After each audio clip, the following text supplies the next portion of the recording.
Welcome to Sicuro Group Africa. My name is Sheila Kamande, and I'm a communications expert with over 2 decades experience in media and risk management. This is the first of our Sicuro Conversations here at our Nairobi office. In this episode, we are discussing about the journey from conflict to compliance and what that means in our African context. Our guests today are Dr. Sambili, a peace and conflict resolutions expert, and Katra Sambili, an expert in governance across Africa. Thank you so much, Sheila. Thank you so much for having us, and congratulations on setting up what I know will be an incredible conversation and dialogue, Sicuro dialogue. It's wonderful to be here today. My name is Dr. Sambili. As you kindly introduced me, I'm an expert in sports for development and peace in preventing violent extremism. My work has spanned over 10 years worth of experience working with young people, amplifying youth voice, their perspectives, and what are the subcultures around that when it comes to risk, when it comes to conflict prevention, and I guess really topical for today. So thank you so much for having me. Welcome. Thanks. Thank you, Sheila. I'm really excited to be here, and it's a privilege to kick off this series of Sicuro Dialogues. I've had a checkered career, as you know. I've worked in public sector, I've worked in government, I've worked for the African Union, the United Nations, and currently I serve a family office that's based out of London. And in each of these organizations, I have observed the prism of I've observed how Africa is perceived through the prism of risk and fragility. And so I'm really excited to have this conversation today and to kick off what I know will be a very impactful and inspiring and illuminating series. So thank you for having me. Karibuni. Asante. Karibuni. Thank you. So perhaps we can start with what would you, in your own views, say the temperature of risk in Africa, and especially sub-Saharan Africa? What would you say that is, where are we at the moment? Where are we in your own fields and in your own experiences? Where are we right now? It's a great question. Yeah, I can start. I think Africa, I think it was President Adesina, the outgoing president of the AFDB, who said that Africa suffers a risk premium. It is 3 to 4 times more expensive for Africa to borrow than any other region in the world. And ironically, we have the lowest default rate in the world insofar as infrastructural investment and repayment is concerned. And so for me, that speaks to the risk in perception holding the fort rather than reality. So the reality is that we're the lowest defaulters in the world, but the perception is that we're the most risky region in the world to invest in. How does risk translate in everyday life? I think risk translates when you have bottlenecks to service delivery, when systems are fragile and cater to a few while failing many. How do we adjust for that?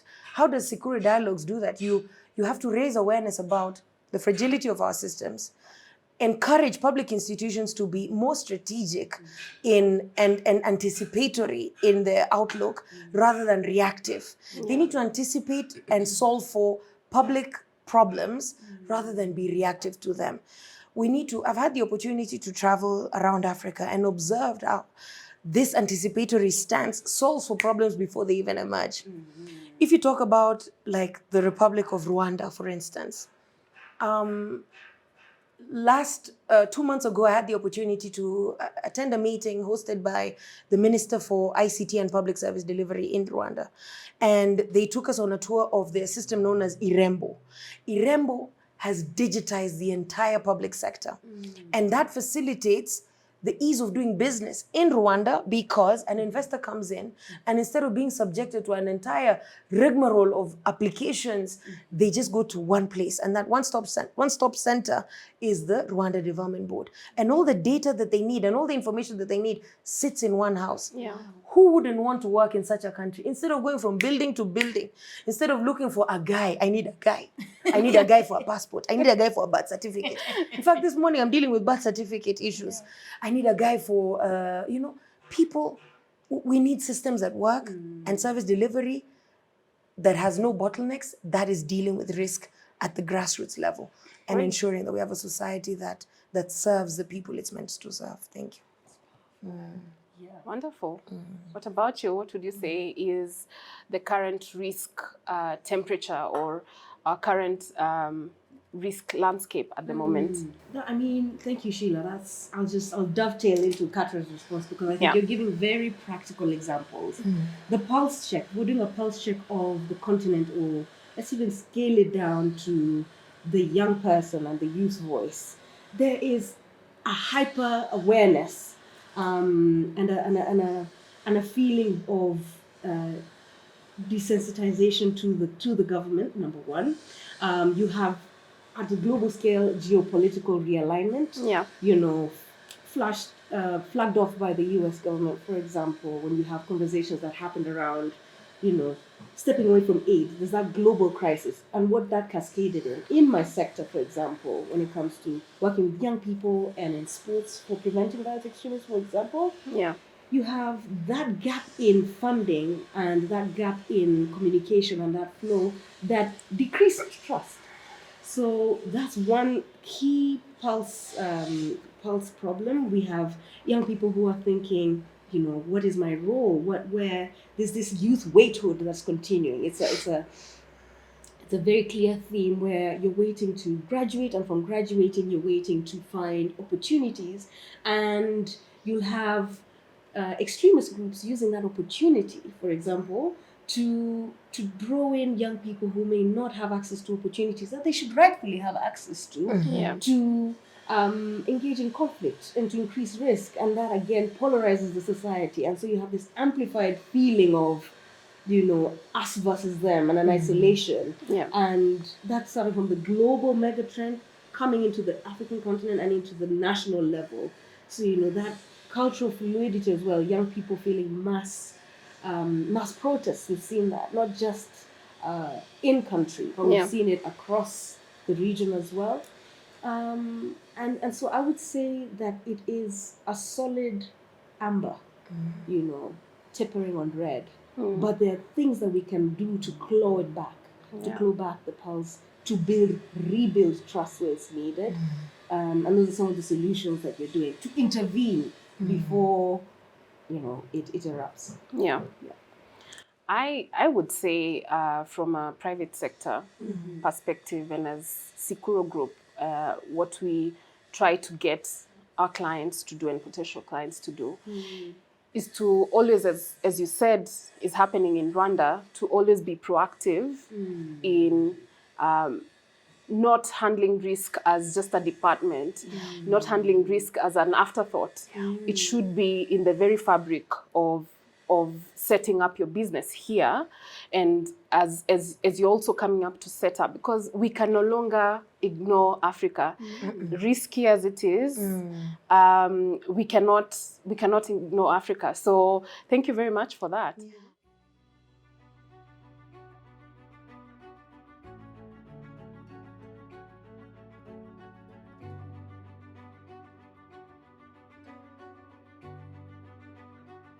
So when we look at the dominant conflict patterns across Africa and across the region, number one, I would say there is a lot of intrastate conflicts and fragmentation.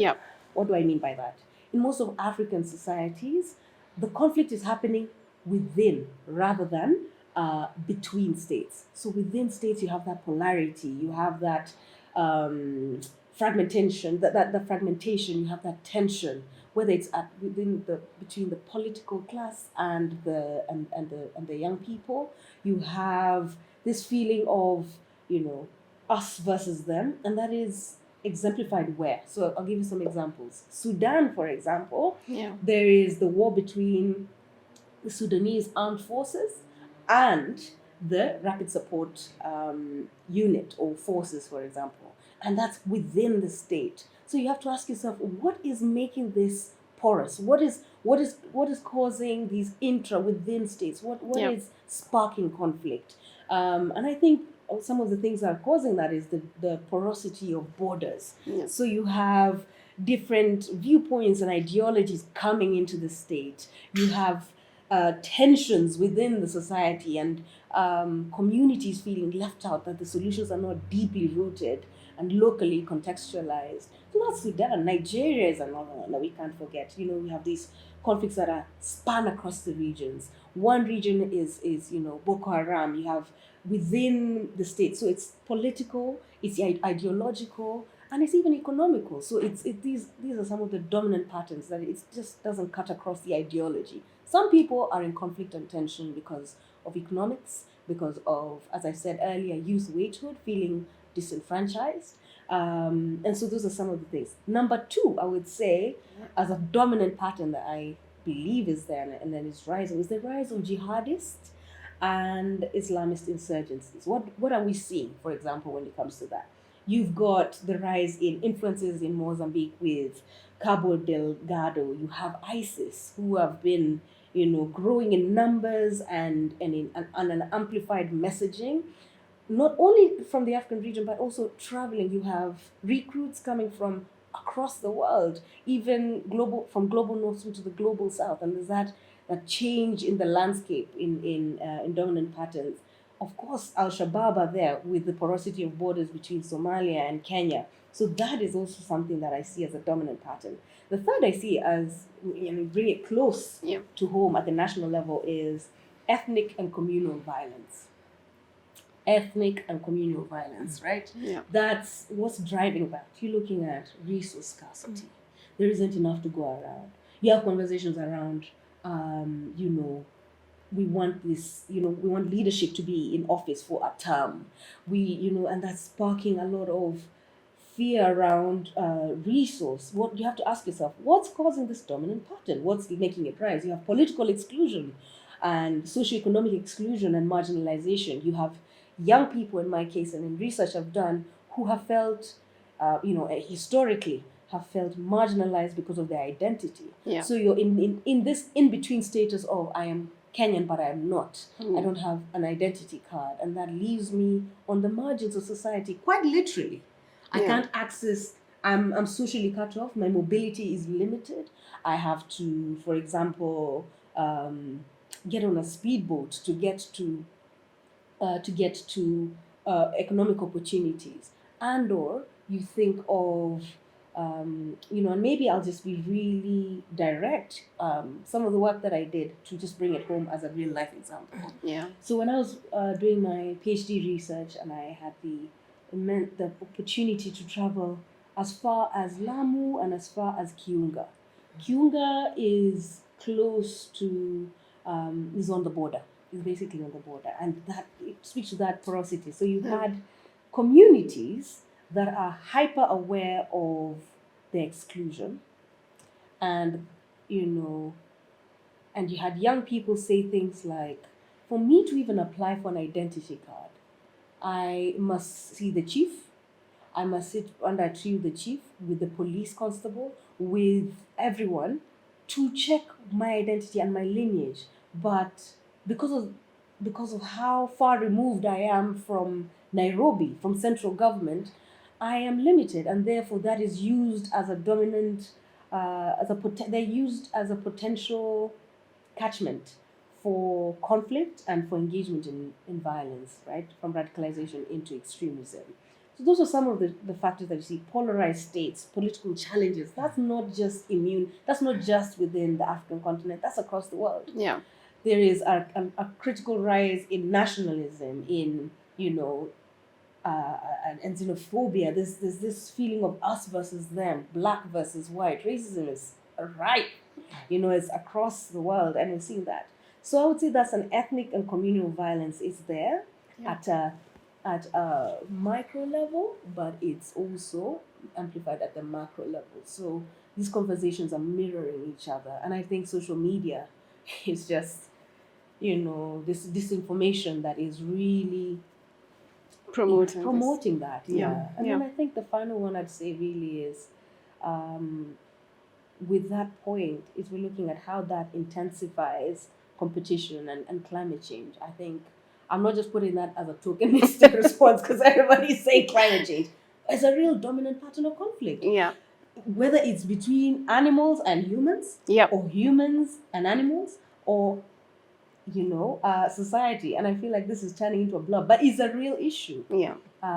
Because the rise in global warming, the displacement of communities and persons has led to this tension. So it's one that we have to keep an eye on, Yeah. especially when it comes to risk. Yeah. That's something you can't ignore, and you have to contextualize it. And I'm sure you're doing an excellent job. Yeah. Capturing that. I'm sure, like, when you talk about climate change, if climate change has led to rivers drying up, that's a real issue in societies getting to conflict with one another. So, Katra, Yes. I do have a question about fragility of states and where that has left fragility that has been brought about by politics and what that means for different states and risk across Africa. Right. Thank you, Sheila. Building upon what Dr. Lin said, the fragility of states is about the institutions that have been structurally weakened. Yeah. Weakened by underinvestment, weakened by externally imposed reforms, weakened by legacies that don't belong to us. This administrative structure that she referred to, that poor young man in Kiunga or young woman in Kiunga, having to look for the chief, the sub-chief, maybe the county commissioner, then the regional commissioner. All these people are required to verify this person's identity. And that delays the period within which this person can access the opportunities that an ID is the entry point for. And so until we solve for our infrastructural gaps in terms of public service delivery, until we solve for a reality whereby Africa is the youngest continent in the world, it'll be by 2050, 1 in 4 people will be African. Wow. So that's, you're counting all white people in the world, all Asians, all 1 in 4 is a Black person. And so what kind of systems are we setting up to factor for a world in which Africa is a quarter of the world's population? How are we equipping our young men and women so that they are future-proofed in their skills, in their ability to integrate and compete globally? Because we're a quarter of the world. We now in the advent of AI, AI is everywhere. But the digital divide still exists, guys. Absolutely. There are people, we had a conversation with the Chief Financial Services Officer of Safaricom, and she said it's gotten to a point where only 40% of Kenyans have access to smartphones. So Safaricom had to reach out and within itself and say, guys, we have this reach and power within our country. So they set up an assembly plant for smartphones, which are affordable and which can facilitate the entry into market of 60%, the 60% that is currently excluded. So that everyone has a smartphone. And we move from having kabambes to smartphones and can engage with the global economy. We have to create not just physical infrastructure, but also digital infrastructure that enables Africa's competitiveness and lowers our risk perception. We don't want investors saying, oh, there's no internet in Africa, I can't reach my clients, I can't track my goods. That is not necessarily true. As I said in the beginning, the perception of risk is so great that it shadows the facts.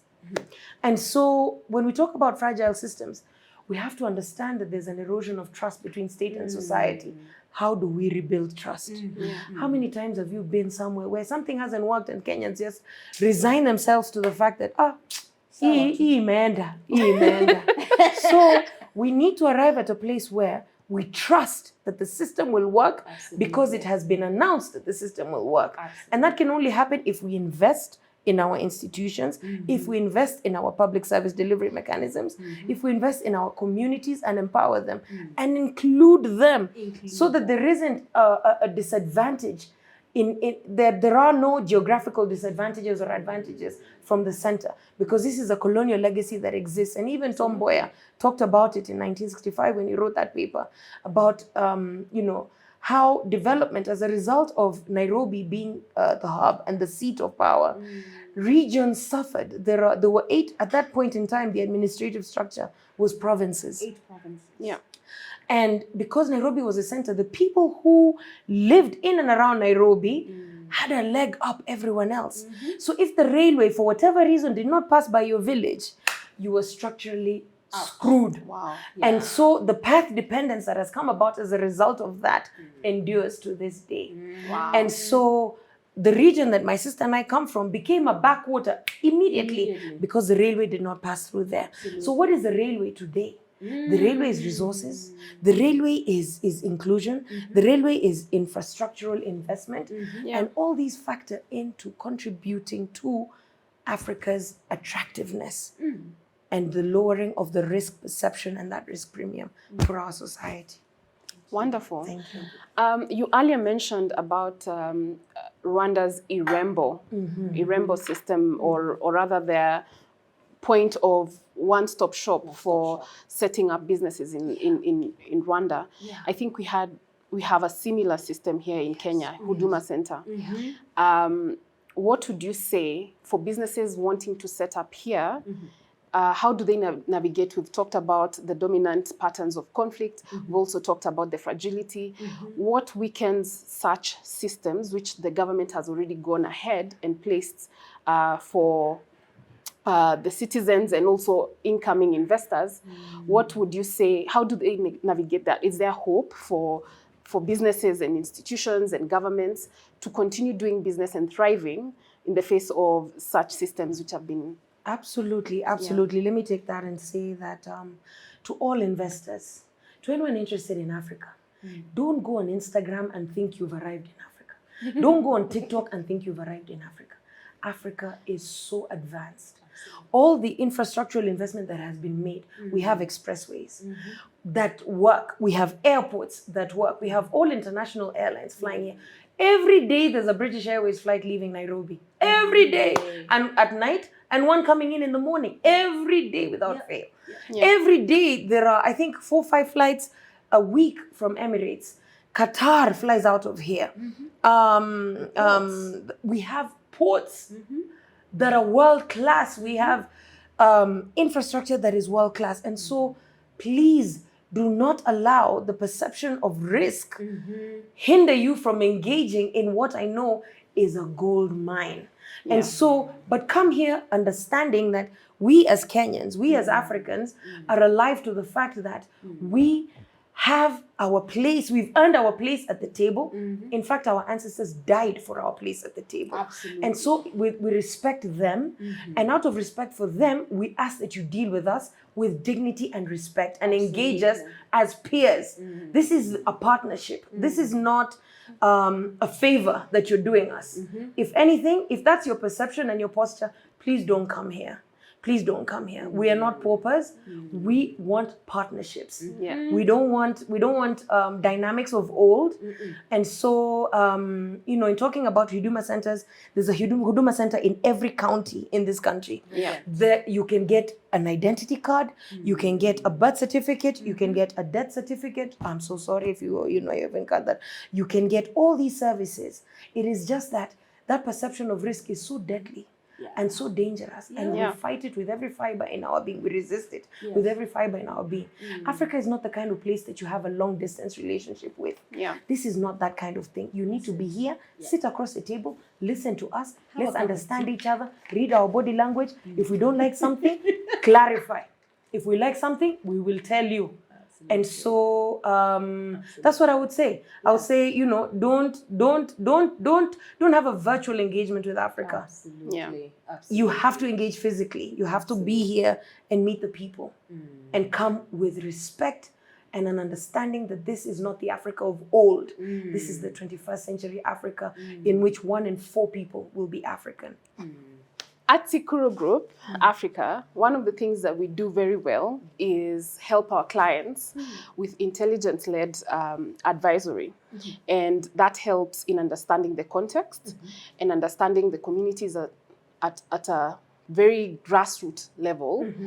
And so my question to you, and in your different organizations and where you have worked before Yes. and where you are now currently, what is the role of peace building in the private sector's risk trust strategy? What would you say? Yeah. Yeah. Yeah. No, thank you, Sheila. And I really want to take this opportunity to congratulate the Sicuro Group on the work that you do. Because one of the things that Sicuro Group understands is that risk is nuance, right? Yeah. I may come into someone's home, and just because they have a Doberman does not mean that they have not taken the measures to keep that Doberman away from biting me. Yes. All right? Or attacking me.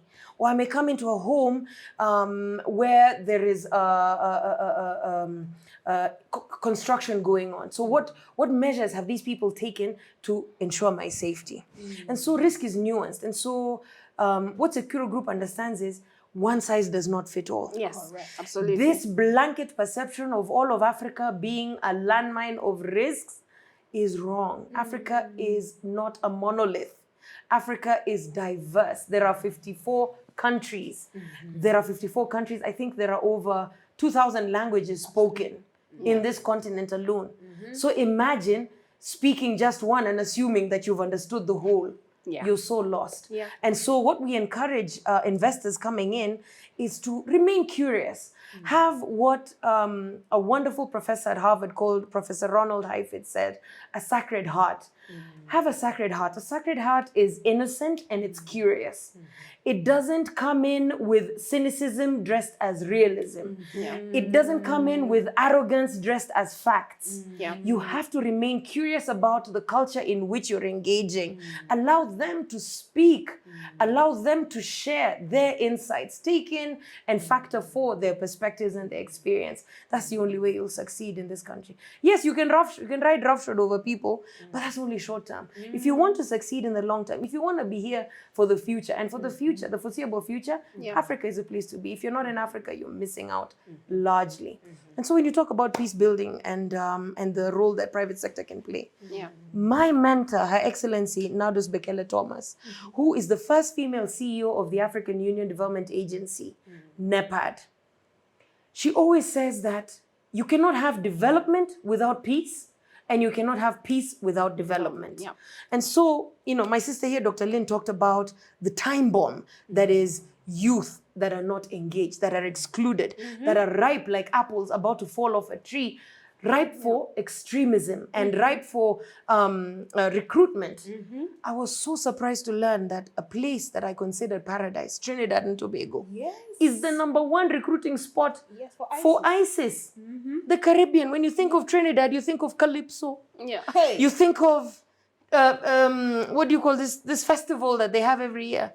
Carnival. You think of bacon shark. You think of the mangoes. delicious food and the mangoes. You think of all those, how we have romanticized the Caribbean. Yes. That is not the Caribbean today. Because of the porous borders, Absolutely. people are swimming from Venezuela 7 kilometers away for future opportunities to engage. And now the challenge about people who can swim, good people can swim, but bad people can also swim. And so many bad people have swum into Trinidad. Absolutely. And it is so bad that the government had to institute a curfew Absolutely. and a state of emergency. The last time you had state of emergency was when Kenya was fighting for independence, right? And when African countries were fighting for independence, because it had become ungovernable. Yes. People are getting shot in the streets. So what was once a hub for tourism, the richest country in the Caribbean because they have oil reserves, is now one of the most dangerous countries in the world. Yeah. And that breaks my heart that has happened. And so there can be no development without peace, and there can be no peace without development.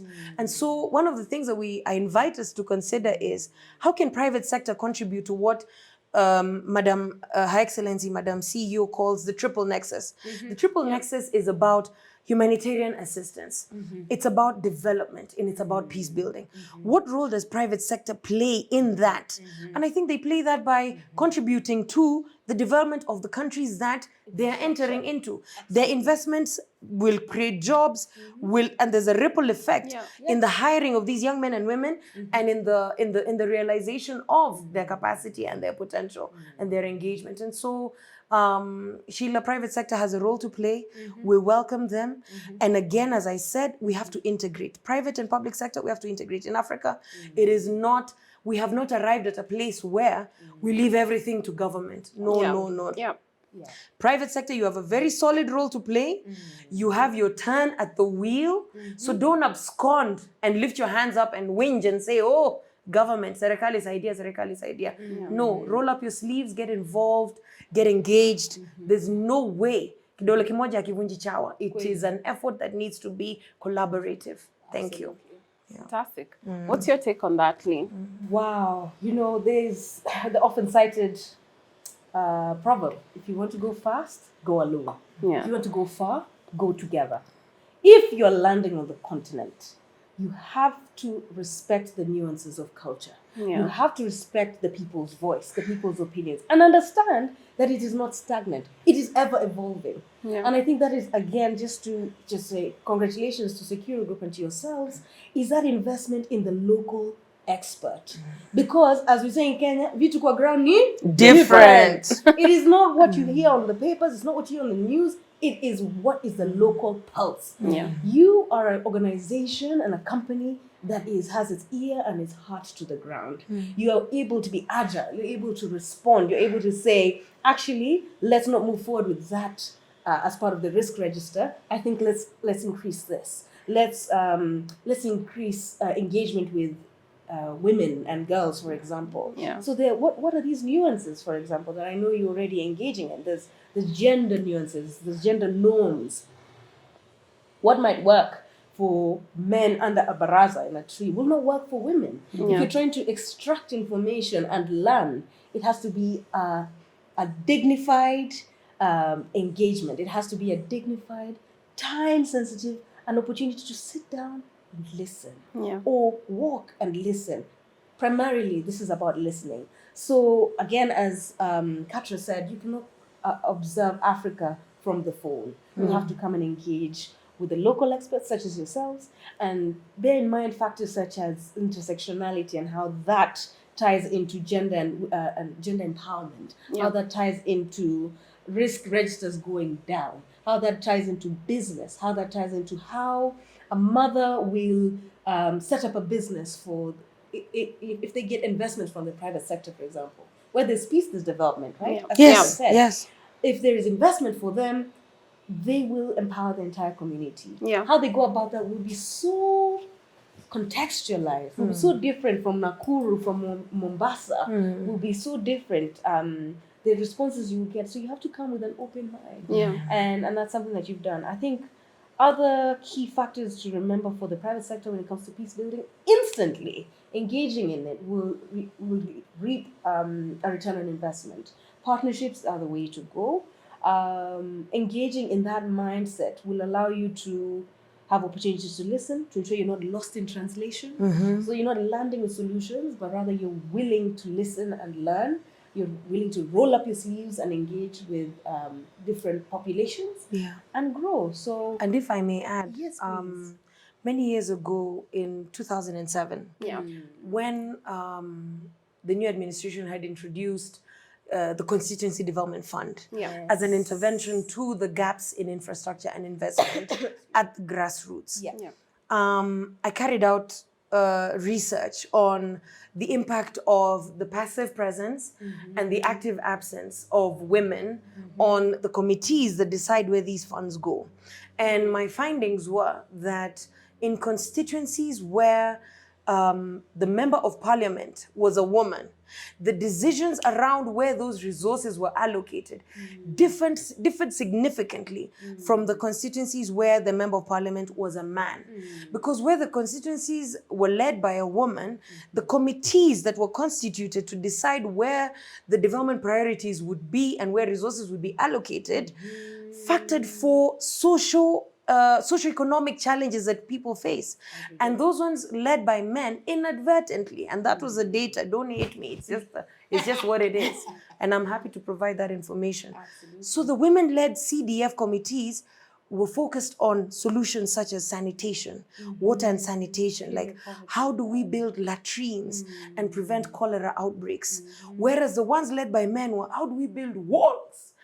you see this bridge, and it was all about projects that were high on visibility, but very low on utility. Wow. Yeah. And so those are the nuances that we're talking about. You have to come in understanding that there are so many dynamics at play. The women may be present, but they're passive. Or they may be absent, actively absent. And so how do you integrate those voices that are muted, or those people that are absent from the conversations that determine where the resources go and where the investment is made? So yeah, Sheila, thank you so much for having us. This has been What I love about amazing. this Yeah. is that we've had this discussion off camera before, and to realize this being a 3 women panel, I love that we are all very exposed to the risk landscape in Africa, and we've worked and we are exposed to these risks, and we are working actively, not passively, but actively to be part of the solution of risk in Africa. And as part of as we wrap up, one of the things that I'd want as a takeaway, even as we kick off this Sicuro Conversations, is for institutions and for investors who are coming to Africa to take an active role in preparation and not just take data as it is, but what does that data translate on the ground? And thank you very much for being here with us. I really would love to continue this conversation another day, perhaps even on a broader aspect of what this means for us, even as we continue with risk in Africa.